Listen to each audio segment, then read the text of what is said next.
ونعوذ بالله من شرور أنفسنا ومن سيئات أعمالنا من يهده الله فلا مضل له ومن يضلله فلا هادي له ونشهد أن لا إله إلا الله وحده لا شريك له ونشهد أن محمدا عبده ورسوله أما بعد أعوذ بالله من الشيطان الرجيم بفضل بسم الله الرحمن الرحيم ربنا أفرغ علينا صبرا وتوفنا مسلمين.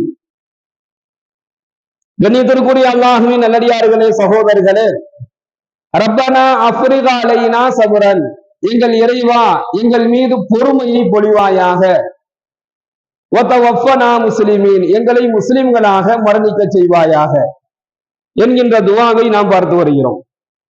கண்ணியத்திற்குரிய அல்லாஹ்வின் நல்லடியார்களே, சகோதரர்களே, எல்லாம் வல்ல இறைவன் சிறந்த இந்த உலக வாழ்க்கையில சிறந்த குணம் என்பதாக அல்லாஹ் சொல்லக்கூடிய அந்த பொறுமையையும் நம்முடைய இறுதியினுடைய அந்த முடிவை அல்லாஹு தாலா முஸ்லிம்களாக முஃமினாக மரணிக்கக்கூடிய அந்த நற்பாக்கியத்தையும் அல்லாஹ் நமக்கு வழங்குவானாக. எல்லாமல்ல இறைவன் தன்னுடைய திருமறையில் கூறுகின்றான், வமாதா அலைஹிம் லவ் ஆமனு பில்லாஹி வல் யௌமில் ஆகிர். இதை அல்லாஹ் ஒரு கேள்வியாகவே இந்த வசனத்தின் மூலமாக இதை ஒரு கேள்வியாக அல்லாஹ் கேட்கிறான். வமாதா அலைஹிம் லவ் ஆமனு பில்லாஹி வல் யௌமில் ஆகிர் வ அன்ஃபிகு மிம்மா ரஸகஹுமுல்லாஹ். அவர்கள் அல்லாஹ்வையும் இறுதி நாளையும் நம்பிக்கை கொண்டவர்களாக அல்லாஹ் அவர்களுக்கு வழங்கியதிலிருந்து தான தர்மங்கள் செய்திருந்தால் அவர்களுக்கு என்ன நேர்ந்திருக்கும் என்பதாக அல்லாஹ் கேட்கிறான். அல்லாஹ் மீது நம்பிக்கை கொண்ட நிலையில, அல்லாஹ்வையும் இறுதி நாளையும் நம்பிக்கை கொண்ட நிலையில அல்லாஹ் அவங்களுக்கு என்ன கொடுத்தானோ அல்லாஹ் அவங்களுக்கு என்ன கொடுத்தானோ அதுல இருந்து அவர்கள் ஏழை எளிய மக்களுக்கு தான தர்மங்கள் செய்வதன் மூலமாக செய்திருந்தால் அவங்களுக்கு என்ன நேர்ந்திருக்கும்? வக்கான் அல்லாஹும் பிஹி அலீமா, இன்னும் அல்லாஹ் இவர்களை நன்கு அறிந்தவனாக இருக்கிறான் என்பதாக அல்லாஹ் தன்னுடைய திருமறையின் மூலமாக இந்த வசனத்தில் ஒரு கேள்வியாகவே அல்லாஹ் கேட்கிறான். இந்த மாதிரி நீங்க ஈமான் கொண்ட நிலையில நீங்கள் தான தர்மங்கள் செய்வதன் மூலமாக உங்களுக்கு என்ன குறை வந்துட போகுது அப்படின்னு அல்லாஹ் கேட்கிறான்.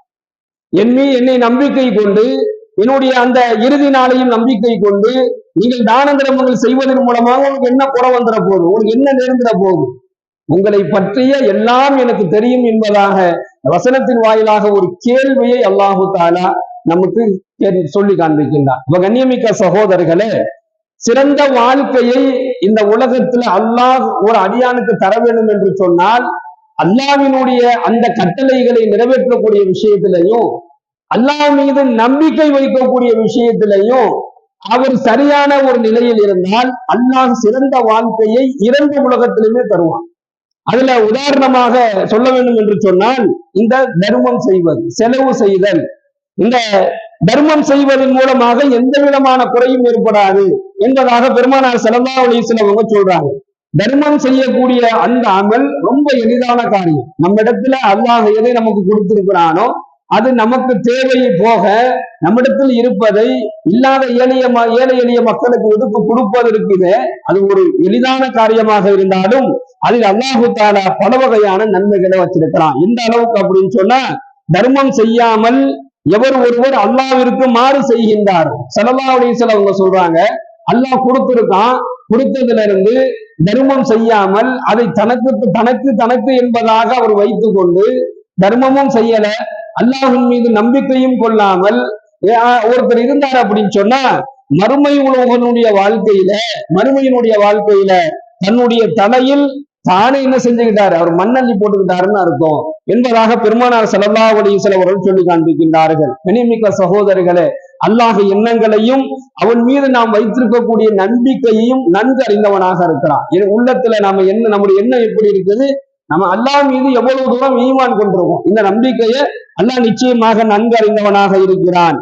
உலக வாழ்க்கையில எனக்கு பிரதிபலன் வேணும், உலக வாழ்க்கையில நான் பிரயோஜனம் அடைந்துக்கணும் என்பதாக எண்ணி நாம் செய்யக்கூடிய ஒவ்வொரு செயலும் நமக்கு வெற்றியை தராது. ஆனா மறுமை வாழ்க்கையில எனக்கு பிரயோஜனம் வேணும், மறுமை வாழ்க்கையில எனக்கு பிரதிபலன் கிடைக்கணும் என்கின்ற எண்ணத்துல அல்லாஹ் மீது நம்பிக்கை கொண்ட நிலையில நாம எந்த செயல்களை செய்தாலும் அந்த செயல்களுக்கு அல்லாஹு தாலா நிச்சயமாக அதற்கு உண்டான நற்கூலியை அல்லாஹ் வழங்காமல் இருப்பதில்லை. அப்போ யார் இந்த உலகத்துல வாழும் பொழுது அல்லாஹ் மீது நம்பிக்கை கொண்டு நற்காரியங்கள் செய்கின்றார்களோ அவர்களுக்கு அல்லாஹ் சிறந்த வாழ்க்கையை வழங்குகிறார். அவருடைய இறுதி முடிவையும் என்ன செய்யலாம், அல்லாஹ் சிறந்த முடிவாக ஆக்கி தருகிறார். இரண்டாவது, ஹஜ்ரத் அனஸ் ரலியல்லாஹு அவர்கள் இந்த ஹதீஸ் அறிவிக்கிறாங்க, ஒரு நம்பிக்கையாளர் செய்யக்கூடிய எந்த நன்மையான செயலினுடைய பலனையும் அல்லாஹ் ஒருபோதும் குறைத்து விட மாட்டான். உலக வாழ்வில் வசதிகளை வழங்குவான், மறுமையினுடைய மறு உலகில் அதற்கு உண்டான பலனையும் அல்லாஹ் கொடுக்குவான். இந்த உலகத்துல வாழும் பொழுது ஒரு இறை நம்பிக்கையாக நாம் செய்யக்கூடிய ஒரு சின்ன செயலாக இருக்கட்டும், இல்ல அல்லாஹ்வுடைய ஒரு சின்ன செயலா இருக்கட்டும், அந்த சின்ன செயலுக்கு கூட அந்த நன்மையான காரியத்தை அவர் செஞ்சுட்டாருன்னா அவருக்கு உண்டான கூலியை வழங்குவதில் அல்லாஹ் கொஞ்சம் கூட குறை வைக்க மாட்டான். அவர் என்ன நன்மையை செஞ்சாரோ அந்த நன்மைக்கு உண்டான பிரதிபலன் அவருக்கு இந்த உலக வாழ்க்கையிலே அல்லாஹ் கொடுப்பான், மறுமையிலே அல்லாஹ் கொடுத்துருவான். அதில் அல்லாஹ் ஒருபோதும் குறை வைக்க மாட்டான். இதைத்தான் பெருமானார் ஸல்லல்லாஹு அலைஹி வஸல்லம் அவர்கள் சொல்லி காண்பிக்கின்றார்கள். அதே போன்று ஒரு இறை மறுப்பாளர் செய்யும் நற்பலன்களுக்கு, ஒருத்தர் இறை மறுப்பாளராக இருக்கிறார், அல்லாஹ்வை ஏற்றுக்கொள்ளல, மாற்று மத சகோதரர்கள் எவ்வளவு நல்ல காரியங்களை செய்யறாங்க. இப்ப இந்த மாதிரி ஆட்கள் நல்ல காரியங்களை செஞ்சா அவங்களுக்கு அல்லாஹ் என்ன வழங்குவான் அப்படின்னு சொன்னா, அவர்கள் செய்யக்கூடிய அந்த நல்ல காரியங்களுக்கு பலனாக அல்லாஹ் அவர்கள் இந்த உலக வாழ்க்கையில நல்ல ஒரு சிறந்த ஒரு வசதி வாய்ப்பை ஏற்படுத்தி தருவான் என்பதாக பெருமானார் ஸல்லல்லாஹு அலைஹி வஸல்லம் அவர்கள் கூறி காண்பிக்கின்றார்கள். முஸ்லிம்ல இந்த ஹதீஸ் இடம்பெறும். அப்போ ஒரு அடியான் அல்லாஹ் மீது நம்பிக்கை கொண்டு செய்யக்கூடிய ஒரு சின்ன செயல் இருக்கட்டும், ஏதோ ஒரு சின்ன ஒரு காரியம், நல்ல காரியங்கள் இருந்தால் அதுக்கு என்ன கூலியோ அதை அல்லாஹ் கொடுத்துருவான். அதுக்கு என்ன நற்கூலியோ அதுல அல்லாஹ் எந்த விதமான குறையும் வைக்க மாட்டான். அவருடைய வாழ்க்கையிலையும் அல்லாஹ் குறை வைக்க மாட்டான், மறுமையிலும் அல்லாஹ் அவருக்கு எந்த குறையும் வைக்க மாட்டான் என்பதாக பெருமானார் ஸல்லல்லாஹு அலைஹி வஸல்லம் சொல்லி காண்பித்தார்கள். எனவே கண்ணியமிக்க அல்லாஹ்வின் நல்லடியார்களே, சகோதரர்களே, சிறந்த அமல்களையும் சிறந்த அல்லாஹ் காட்டி தந்த, அல்லாஹ் நமக்கு கொடுத்த அந்த கட்டளைகளையும் நிறைவேற்றக்கூடிய ஒரு நல்ல நற்பாக்கியத்தை அல்லாஹ் நமக்கு வழங்குவானாக. சிறந்த பொறுமை என்று சொல்லக்கூடிய அந்த அழகிய குணத்தை அல்லாஹ் வழங்குவானாக. வாய்ந்தவானா அல்ஹம்துலில்லாஹி ரப்பில் ஆலமீன். அஸ்ஸலாமு அலைக்கும் வரஹ்மத்துல்லாஹி வபரகாத்துஹு. சுப்ஹானல்லாஹி வபிஹம்திஹி சுப்ஹானக அல்லாஹும்ம வபிஹம்திக